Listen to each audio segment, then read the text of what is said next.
Oh, folks, it's old Rockin' Randy here, Randy Ritchie with the Premier Pro 421 taping, studio taping wrap-up. And I'd like to start this wrap-up off with a joke, okay? What's silent and smells like carrots? Bunny farts! The kids can even tell that one, right? All right then, PPW 421. We did a big tournament, and it was a great, intense, great matched tournament available on YouTube. You will be able to see it before this Friday, and that is what I'm here for, is to fill in the blanks, cross the T's, and dot the lowercase J's, so when you show up here this weekend for Premier Pro Wrestling Dominance Weekend, you know just where the hell we left off, where we're going, who, what, when, where, and why. Try to do that, you indie morons. All right then, match number one was not a tournament match. The tournament this night was for the King of the Iron Man Challenger. Our current number one contender, our current King of the Iron Man, badass Brandon Campbell. I didn't dub him that. He didn't dub himself that. The fans that come out dubbed him badass Brandon Campbell, and he showed why he is the King of the Iron Man and worthy of that moniker, badass. Because he was only supposed to come out and work the opening match that night to showcase himself and be fresh in your minds for the King of the Iron Man title tournament, October 1st, this Saturday night, when he faced off with the winner of the tournament in a 30-minute matchup. The premise of the King of the Iron Man is that match goes 30 minutes unless one man cannot continue. And the man with the most pinfalls or submissions at the end of that match is the King of the Iron Man. Brandon Campbell is to face the winner. Brandon stepped up and said, no, Nanette. I want to face three guys in 10-minute time limits to really show the people and the other wrestlers, the entire locker room, why I am the king. And that's what he did. He stepped right up, and first he faced off with Kirk Halifax in singles competition. Here's what happened at the end of that one, and after he faced Monchos Munchausen and an old timer, a man I haven't seen in a long time that is damn close to the same size and weight of badass Brandon Campbell, he pulled off the trifecta when he faced off with Chris Area. Roll the tapes. And Rancast. The Rancast. And you could get our weekly tapings. And that's it. That is going to be it. I know it. 1, 2, and 3. He's in his zone. Look at the focus. Oh, and he held on and got a stunner which staggered Brandon. Oh, what is nice! Oh, and he caught him in midair. And hey, great effort by. 1, 2, 3. Off the crowd, he is feeling it. He's setting him up for the damn Claymore. Watch. No, he's not, is he? Oh. Yes, he is! Oh. I know that's it. And a cover. 1, 2.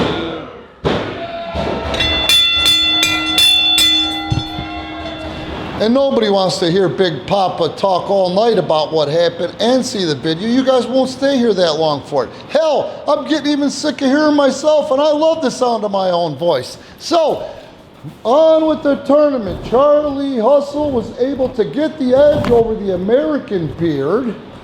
Jake Hazard has really come into his own with this losing his mind happy horseshit mixed with head-banging heavy metal. Was able to get the Duke and make quick work of. And I go ahead and show this one. Go ahead and roll the footage because you guys got to see this.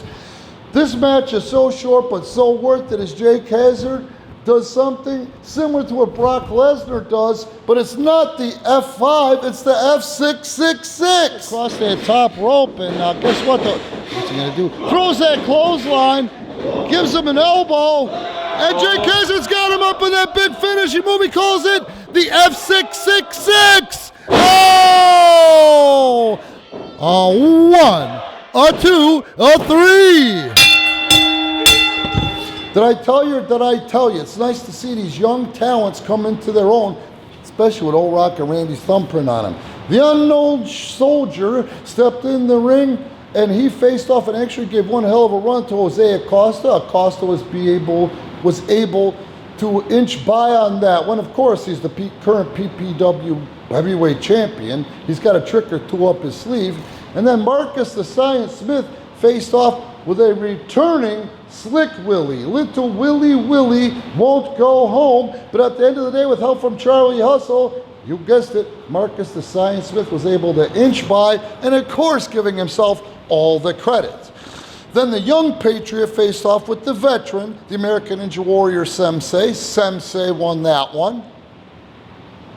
Jay Leone and Rockstar Rosie had what you kids like to call today a wrestling match. It was anybody's ball game, but Rockstar Rosie was able to steal that one and advance in the tournament on Jay Leone. Then the second round matches, and here's where we're going to roll the footage. The first guys and the first match into the second round tournament matches, Marcus the Science Smith faced off with Sensei! And this is where the matches went from 8-minute time limits to 12-minute time limits. This one went almost the whole time, but Sensei was able to squeak by on Marcus the Science Smith, who felt naked out there. No, he wasn't naked out there. Don't get mad or excited. He just couldn't have any second or manager in that one as a second round tournament match. So he was out there on his own. Sensei won. Roll the footage. Sensei calling for the frog splash. And if he hits this frog splash, I don't see the Marcus the Carcass kicking out. Look at how easily he gets to the top rope. Look at how easily he balances himself on the top rope. And this is art. Hanging from the lights. Oh! Marcus the Science Smith with that quick goat thinking. And now he's not taking his time for the cover, is he? There he is, a lucha cover. 1, 2, 1, 2, 3. Hey! And folks, are you with me or are you with me? Thank the Lord, Marcus the Science Smith didn't pull what he refers to as the ripcord in that match. That's right, folks, when he feels disrespected, he claims that he's got his trunks rigged up to where if you pull the drawstring, the trunks break away, and it's like an airbag going off. His butt cheeks come out, and we have to watch him wrestle in a thong. Thank God he didn't feel pushed to that point. I'm going to church tomorrow morning. Now, Jay Cancer, which I talked about earlier, advanced in the tournament, and he faced off with the PPW heavyweight champion, El Guerrero Jose Acosta. And believe it or not, Jake did not win that matchup, but son of a bitch, the time ran out. It's right, a 12-minute time limit. One hell of a hard-fought match victory for Jake Hazard at this stage in the game, but it frustrated the ever-loving shit out of Jose Acosta because you can't advance in the tournament on a draw. 20 seconds left in the match! Dude, I don't think there'll be a third time for me to belly crawl out of this.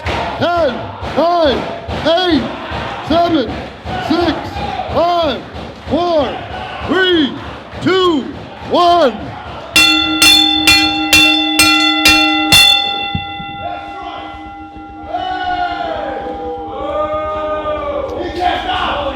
This matchup is a time limit draw. Neither man advances. Neither man advances. Neither man advances. Time limit draw. Oh shit! Look at this! Jake Hazard's learning how to roll! That's the champion! That's the champion! That's what he gets for bitching! Then, the final matchup for the man who was to face Sensei, to face Brandon Campbell this Friday night, September 30th, PPW Dominance Weekend Night 1. Rockstar Rosie and Charlie Hustle went out there again. Charlie Hustle was unaccompanied by Marcus the Science Smith, but what ended up happening there is Charlie Hustle didn't win the matchup. Charlie Hustle went out there and actually wrestled. And unfortunately for both men, the Rockstar and Charlie Hustle wrestled to a stalemate. There's Rosie. He dropped him like a bad habit. 5, 4, 3, 2, 1.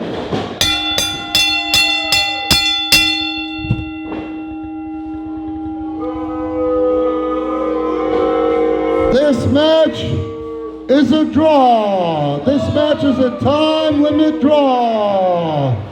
As a result of that, this Saturday night, the King of the Iron Man title is on the line when Badass Brandon Campbell defends against the American Ninja Warrior Sensei. And I can tell you right now, that match alone for Saturday night at Dominance Night 2 is going to be worth the price of admission, as there are no two better athletes in my line in the history of, or in the current scheme of pro wrestling today in any company. I'm going to go ahead and step out and say they are WWE caliber talents at this point. On top of that, that night, the winner of the casket match Friday night between Humek and Spawn will go up and face Jose Acosta Saturday night. 2 out of 3 falls for the heavyweight championship. Now please check back. I'm going to cut another video for all y'all regarding Friday night and what's to come in our first experiment. PPW presents Dominance Weekend. Friday, September 30th, Saturday, October 1st. I'm going to remind you, please support us, help us keep the doors open. Premier Pro Wrestling on Patreon. You can get some cool ass shirts, including and not limited to "We Kick Ass Till We Smell Shit," When Malad Akbar, that's a new one, and also #1 Pro Wrestling Simp, Premier Pro Wrestling Tees. Like and subscribe while you're here. Hit the notification bell if you're feeling saucy like I do. Follow us on Rumble. We are back. We are back and alive on Twitter. Hit us up on Insta. Keep checking back on Facebook. We are updating constantly, and probably more so than any other independently owned wrestling company in the country. Thanks again for the love, support, and for giving a shit. It's old Rand here saying, talk to you soon about Friday night in Woodstock, September 30th, Dominance Night 1.